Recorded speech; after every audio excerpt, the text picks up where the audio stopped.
Gusto ko yung usapin ng utang na loob.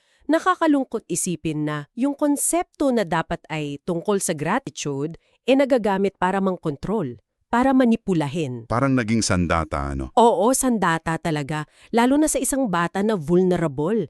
Yung psychological impact niyan, sobrang bigat.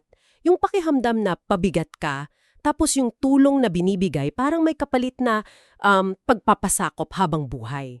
Kahit masakit na. Gets ko. Yung parang hindi lahat ng pagtutulong o pag-ampon laging mabuti yung intensyon o kinalalabasan. Tama. Minsan, ginagawa pa para iparamdam sa tinulungan na mas mababa siya. Yan ang masakit na katotohanan minsan. Ang bigat nga pakinggan nung umpisa. Pero alam mo, hindi dun natapos. May turning point. Nung 16 siya, sekreto siyang nag-apply ng scholarship. Wow, ang tapang. Oo, nag-ipon daw siya ng pampaprint galing sa mga kakarampot na bayad sa pagtulong-tulong sa kapitbahay. Nakapasa siya, full scholarship. Ayos. Galing. So, nung 17 siya, umalis na siya dun sa bahay ng mga kamag-anak niya. Nagpaalam naman daw siya. Anong sabi nila? Ang huling narinig niya parang patuya. Tignan natin saan kapupulutin. Grabe naman, walang suporta. Wala. Pero hindi siya napulot kung saan-saan.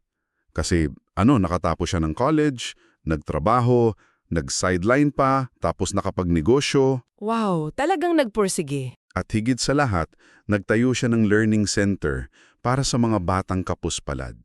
Kasi alam niya yung pakiramdam. Full circle, ano?